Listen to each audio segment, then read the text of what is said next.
Both customers are important, both are not equally important.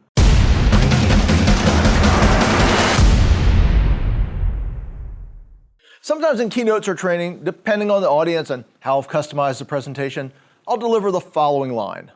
Everything is important, everything is not equally important. Now, often I'm discussing experience design and execution, what touch points matter, what action steps from a journey map should be prioritized, or simply what experiential elements should be invested in. Most of the time, everything's not equally important refers to customer experience, but sometimes it refers to customers. Now, for many of us, especially if we have a business school background, we understand customer differentiation. Not every customer is equally valuable. Some customers come to the restaurant once as they pass through town. Others come once a week with their whole family.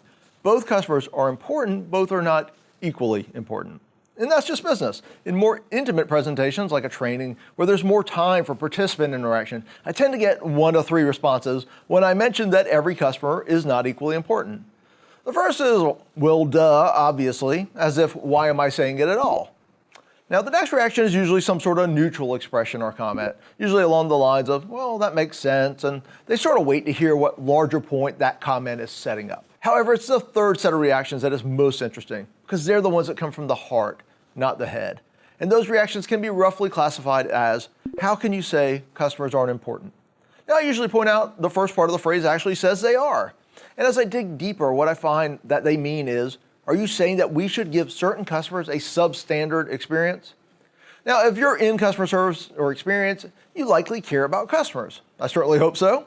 And if you're like that, then at a core level, we don't want to feel like there are customers we're not treating well, that somehow they're getting the bare minimum. And here's the thing, they shouldn't be. Because what any organization that wants to win with experience should be doing is making sure their baseline experience is best in class.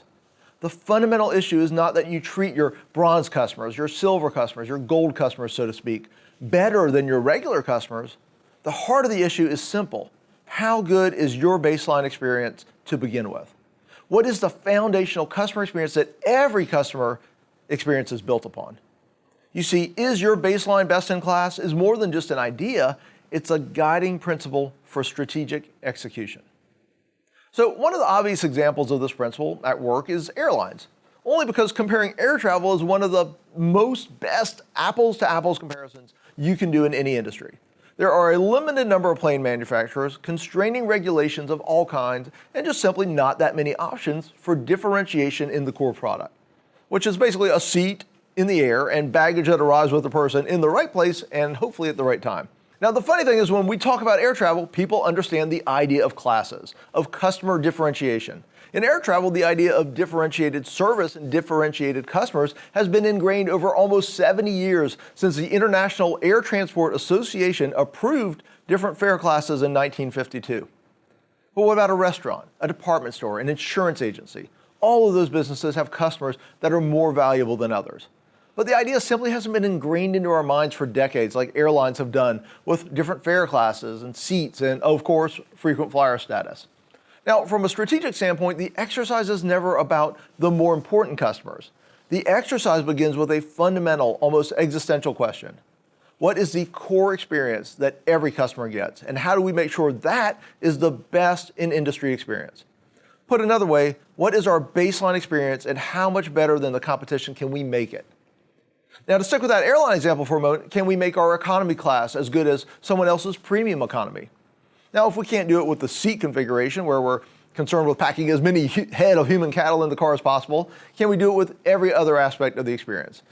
From the check-in experience, the boarding process, the in-flight service and amenities, you name it.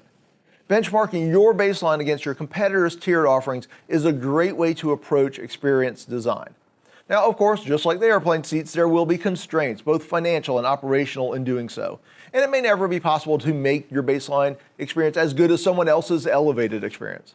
But in the exercise itself, in the trying, is where the value is. Because it doesn't matter if your core experience matches your competitor's second-tier experience. What matters is in trying to do so, your core experience crushes theirs.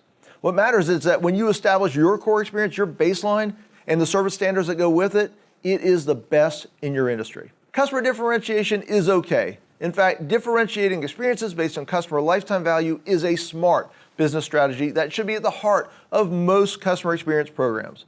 It's okay to treat some customers as more valuable than others. Just make sure you treat all customers better than your competitors. Make sure your baseline is best in class. Well, thank you so much. I'm Adam Toporek, and check me out at customersthatstick.com, where we help you win with experience.